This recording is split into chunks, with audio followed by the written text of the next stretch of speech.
Mayong hapon Negros, inen DigiCast Negros 10. Ang napulo ka mga nagapanguna nga balita sa isa sa Negros, ang amon igadulong sa inyo. Update nyo kami live via Facebook kag sa amon nga YouTube channel.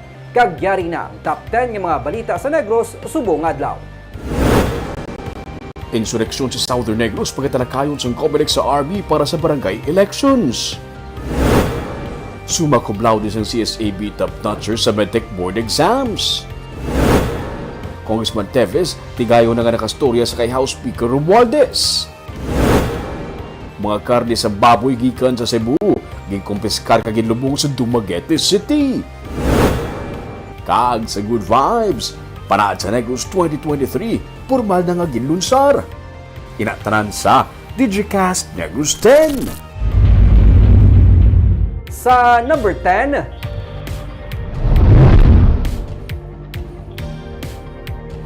Pag-asa, opisyal na nga gindeklarar ang pagtakop sang La Nina. El Nino, posible magasunod. Opisyal na nga gindeklarar sang pag-asang pagtakop sang La Nina o kunang cool weather pattern matapos man ang masobra isa ka tuig. Gina-forecast ang pag-asa ang ENSO neutral conditions sa pungsod Pilipinas humalin sini nga Marso tubtob Hunyo. Dako man ang posibilidad nga mag-transition sa El Nino o kun warm weather pattern matapos sini. Ginalauman man sang pag-asa ang below normal nga rainfall condition o kun ang pagsugod man sing tig-ilinit.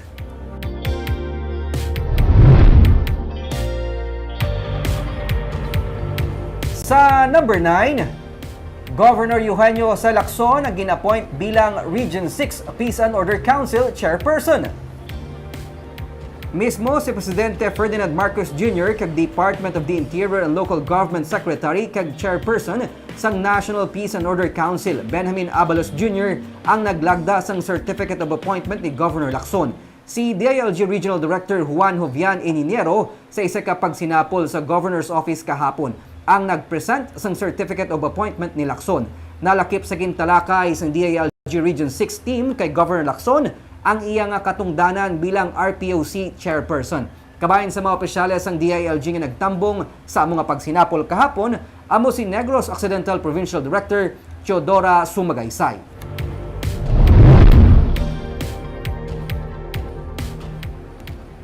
Sa number 8, ocular inspection sa igatukod nga housing project ang ginpatigayon sang BHA kaupod ang WRS Holding Incorporated sa Purok Araw sa Barangay Vista Alegre sa Bacolod. Ginusisa na sang katapos ang WRS Holding Incorporated ang lugar nga patindugan sang Yuhum Village para sa housing unit sa Purok Araw sa Barangay Vista Alegre. Suno kay Bacolod Housing Authority Head Victoria Pareñas, madason man sila nga magapatigayon sang topographic survey sa Purok Araw pati na sa reclamation area kag Barangay Banago nga kabahin sa mga lugar nga napili sang syudad para sa pabahay program. 10 billion pesos ang pondo nga gintanana sang Department of Human Settlement and Urban Development para sa naunang 10,000 housing units pinaagi man sa tripartite agreement sa tunga sang local government, Sherman Consortium kag Pag-ibig. Nagapadayon man ang socio-economic survey sang BHA upod sa Task Force Pabahay para sa mga informal settler families. Nagabaton man sang walk-in sang BHA para sa mga aplikante sang pabahay program sang syudad. May nakita kaina nag-ocular na to ang aton contractor, ang Sherman. Nag-ocular na sila, then schedule na naton ang actual survey sa aton nga mga probable sites. Then ang topo to follow, then amo na ma-start ng aton nga project. Sa amon diya ang walk-in sa nakakadto diri sa Bacolod Housing Authority, mga 1,500 na sila. Sa number 7, napatay nga suspect nga isa sa mga gunman nga ginatudlo nagpatay kay Governor Roel Digamo ang nakilala na. Suspect ang ginaligar katapo sang New People's Army. Nakilala na sa otoridad ng ika-6 nga suspect sa pagpatay kay Governor Roel Digamo sang Marso 4 sa Pamplona, Negros Oriental. Ang suspect amo si Arnil Labradilla. Siyang suspect na napatay sa hot pursuit operation inoras matapos man ang pagpatay sa gobernador kag sa 8 ka iban pa. Sunod sa Joint Task Force Negros, si Labradilla ang isa ka anay katapo sa New People's Army. May ara naman niya gin-identify ang task force nga areas of interest sa ilang paglagas sa mga nabilin pa ng mga suspect sa Pamplona Massacre.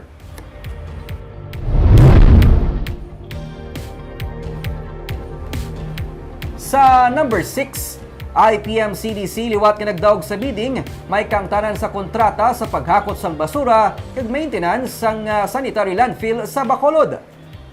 Sa bid evaluation para sa kontrata, may kangtanan sa garbage collection, hauling kag disposal, ginusisa sang katapos ang Bids and Awards Committee ang eligibility sang IPM Construction and Development Corporation kag Metroway Solid Waste Management Corporation. Suno kay BAC Chairperson Mary Jean Ramos, wala makapasar sa technical nga aspeto ang Metroways, amo nga napili ang IPM-CDC nga may 156 million pesos nga bid para sa kontrata nga magasugod Mayo tubtob Disyembre 2023. May 186 million pesos ang approved budget for the contract nga ginrequest ng Department of Public Services, gani nakakinot diri sang masobra 27 milyones pesos ang syudad. Wala man makapasar sa evaluation ng Metroways bahin sa kontrata para sa pagdumala sang sanitary landfill. Gani liwat man nga napili ang IPM nga may 63.9 million pesos nga bid para sa management sang landfill sa Barangay Felisa. Sunod naman kay Ramel Palalon, pamuno sa DPS, sandig man sa terms of reference ang kontrata, per volume na sang mahakot nga basura kada bulan ang bayranay sa tunga sang syudad kag garbage collector. Hindi kaangay sang nagligad nga clean up o kung ang sarang lang mahakot kag madala nga basura sa mga dump truck sa landfill ang nakasaad sa kontrata. Ang contract sang collection sa April. That is why nga subong tapuson na March subong kinanan ang proseso hasta makahatag sang notice to proceed before as much as possible before April, no. Pero April 30 pa man niya ang last nila na transaction. Anyway, ang total tonnage for the remaining months, no, May to December, is 122,666 tons.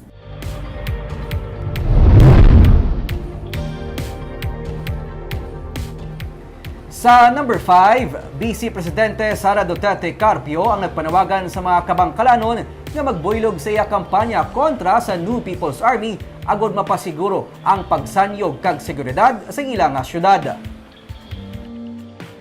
Si Duterte Carpio ang dinapit nga bisita sa 116 founding anniversary sang kabangkalan kahapon. Iya ginsiling nga ang rebelding hublag ang puwersa nga pugong sang pagsanyog sang pungsod lakip na sa pagguba sang palaabuton sa mga kabataan kag pamatanon. Si Duterte nga amuman ang tiglikom sang Department of Education ang nagapanawagan man sa mga ginikanan nga pangapinan ang ilang mga kabataan batok sa kriminalidad, illegal nga droga, terorismo kag insureksyon. Suno kay Duterte, dapat nga hindi pagtugutan ng mga kabataan nga ma-recruit sang sining grupo bangod ining magapatod sang palaabuton sang syudad. Ginahaylo niya ang mga ginikanan nga ipasiguro nga ang ila kabataan magtuon agud to ini sila ang mangin productive professionals nga tigayon nakalabot sang ila tagsa ka mga handom.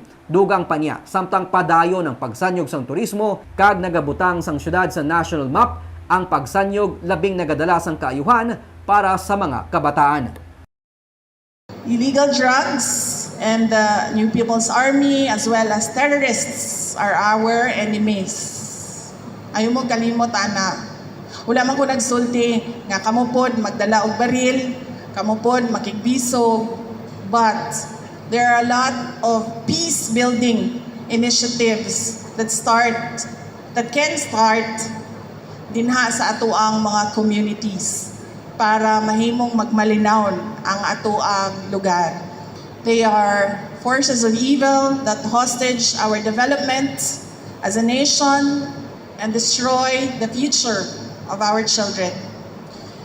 Siguraduhin po natin na makapag-aral ang ating mga anak.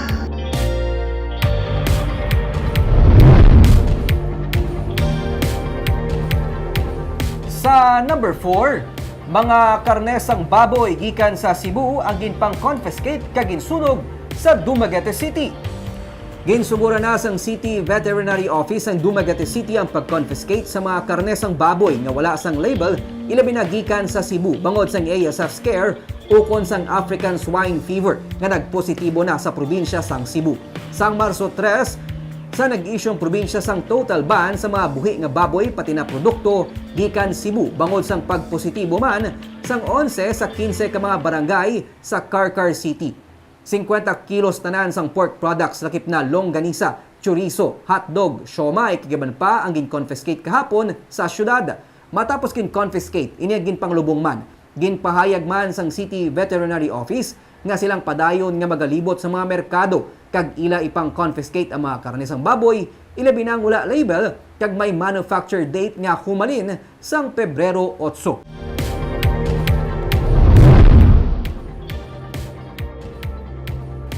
Sa number 3, summa cum laude graduates ng Kolehiyo San Agustin Bacolod ang nagpanguna sa MedTech Licensure Examination. Yari ang report. Emosyonal ang pamilya Flores ang may baluan ang resulta sa March 2023 Medical Technologies Licensure Examination. Hindi man makapati ang 22 anyos nga si Cedrey Mel Aldiguer Flores nga siyang maging top 1 passer sang makuha ang 92.10 rating. Palugid ko nga may ara, gid mas capable sa akon, pero thankful gid ko kay Lord nga ang number 1 spot ginhatag niya sa akon. Actually, I was aiming for at least ang Bacolod is top 10 na lang or top 9 kido ka may gid ka slim gid sang chance kung makapenetrate sa upper ranks mo. Ang bal ko kung ano din na Lord basta top lang, pero thankful gid ko nga ginhatag yung number 1 spot. So hindi pa ko kapati sa subong sir nga nakuagin man siya. Si Flores ang nauna nga summa cum laude medtech graduate sang Kolehiyo San Agustin Bacolod, nangin editor-in-chief sang college school paper. Siya man anay ang class valedictorian sang Liceo de la Salle sang 2018. Ang akon like mentality sa exam, grabe gid si Lord, like do ka never once wala gid kuya kaagi panic or do nabudlayan sa exam. Gang isig smile pa ko gan isang tanggatik and after ko na shade ang pinaka last kong answer sa number 100 sa last naman yung subject, do na glumaw-lumaw ko, do na sentimental lang ko kay bakala last na lang ning journey ko towards sa medtech, like culmination na ni sa tanan ko nga hard work. Para sa amay nga si Barangay Villamonte punong Barangay Romel Flores, mapisan kag matutom sa pag-eskwela si Cedrey, amo nga wala nila gina-pressure ang anak sa pag-eskwela. Bugal kag ginakalipay niya ang nalabot nga kadalagan sa iya ikatatlo nga anak para man sa Bacolod. Si Cedrey is achiever, no? From the start since elementary until nag-graduate sa K-12. Though never gid siya kakuha sang grado manumo sa 90. No? Wala pressure sa end ni Cedrey na abi dapat amo ginamalabot mo, no? Kibalo ka mabinuloy si Cedrey, no, in the sense ang ginahandom niya gid someday na magiging health secretary sa kuno sa Pilipinas. Plano karon ni Flores nga padayunon ang pag-eskwela agud malabot ang handom nga mangin doktor sa tuyo nga makabulig sa mga nagakinahanglan. Actually makabulig sa tao sir mo gina ang like main goal ko nga gusto ko maging doctor kay kaluoy lang kung tigado kabalahaw kay jutay lang gid options mo, like example bigalabay ko everyday sa provincial. Kadamo gid nila kainit-init kakaulanan nang sila bakala do ka kulang gid sang doctor sa Pinas. So how about we increase the number of doctors who are to serve gid the general populace, and not out of profit but out of concern gid and love for their neighbor. Sa records ng Professional Regulation Commission, sa 6,165 may 4,714 ang nakapasar sa MedTech Licensure Examination. Nico Delfin para sa DigiCast Negros. Sa number 2,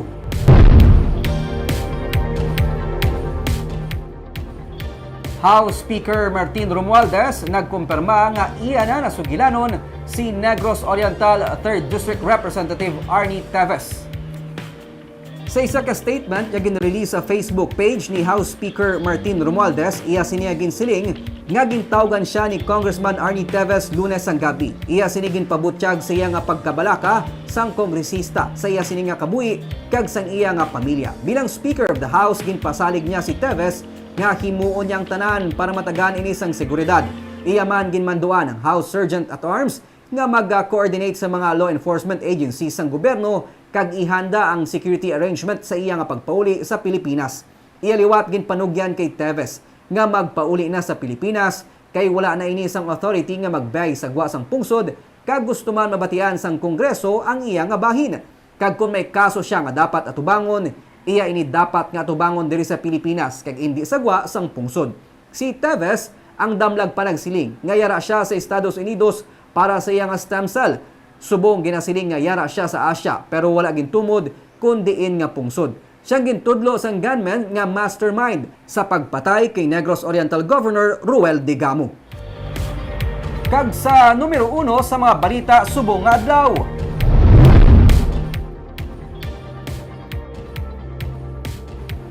Isa sa mga luyag talakayon sa Commission on Elections sa military kag kapulisan, may kaangtanan sa barangay kag sangguniang kabataan elections among bahin sa insurgency problems sa pila ka mga barangay sa sur nga bahin sang Negros Occidental. Sunod kay Provincial Election Supervisor Ian Lee Ananoria, without prejudice sa militar, luyag niya nga matalakay kun bala ang mga apektado nga barangay madeklarar nga areas of concern. May mga kriteria man nga balasian para sa mga deklarasyon. Sang nagliligad lamang nga bulan, may mga nag-evacuate sa pila ka mga barangay, labi na sa Himamaylan bangod sang sunod-sunod nga enkwentro sa tunga sang rebelde kag military. Mismo sa filing naman sang Certificates of Candidacy, mapatuod kon bala may mga barangay nga makabig mayara sang intense political rivalry. Sa Hulyo 3 tubtub 7, ang filing sang COC mas temprano sang sa mga nagliligad nga eleksyon. Suno kay Ananoria sa tion nga makafile na sa ilang nga COC, ang mga magapapili silang makabig na dayon nga mga kandidato. Samtang sa Marso 20 ginapaabot ang tiglawas gikan sa COMELEC Manila para mag-review kag mag-check sa mga reports karon nga natapos na ang Election Registration Board hearing. Ginapaabot matapos sini ang Project of Precincts. Without prejudice among diskasan sa police kag sa AFP. Baluman tayo may mga insurgency problems dito sa buong Sur, no? We will discuss that with the PNP as to whether i-declare na namon as areas of concern or muna ang mga qualifications pa man mo ipagwaon ng COMELEC. Itong areas na intense political rivalry. Yes. In the context ng natabo sa Negros Oriental. Yes, that's a good question. Mag-file yung candidacy, that's the time we will evaluate sinong mga kandidato, sinong ginasuportahan, and the possibility of intense political rivalry sa inang barangay. Sa Good Vibes,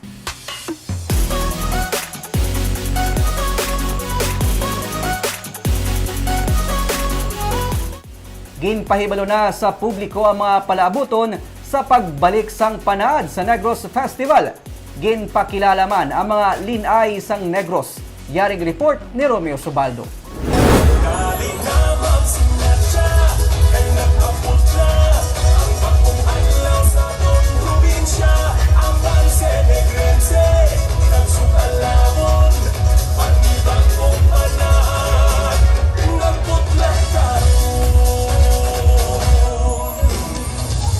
Ini ang bagong official song sang Panaad sa Negros. Gitabati ini kahapon sa publiko sa paglunsad sa Panaad sa Negros Festival 2023. Pati ang bagong logo, gipakita man. 3, 2, and 1. Ladies and gentlemen, our official logo for Panaad sa Negros 2023. Sunod sa kay Negros Occidental Governor Eugenio C. Lacson, subong nga adlaw Marso 15, nagsukat ang 3 ka tuig sa nagsirado ang probinsya sa borders dala sa COVID-19 nga pandemic. Matapos ang 3 ka tuig, ginakasakuan na ang preparasyon sa liwat nga pagbalik sang Panaad sa Negros Festival. We close our borders that Sunday evening and the rest is history. Today, after 3 years of hiatus, we are once again ready to celebrate the Panaad sa Negros Festival. And we are extremely grateful that through God's favor and grace, time has allowed us to gather today for the launching of our most awaited festival. Isa sa mga highlights sa launching ang sashing sa 27 ka mga linay sa Negros candidates, kaupo na ilang mga mayors kang tiglawas gikan sa local government unit. Shalina Mongalpin, 20 from the home of historical and natural treasures, Bagos City. Sandel Kisha Ava Sankay, 20 representing the City of Smiles, Bacolod City. Isang Don Salvador Benedicto, we have Vice Governor Jeffrey Ferrer, together with Mayor Lawrence Marcin de la Cruz and SB Committee Chair on Tourism, the Honorable Herman Badera Jr.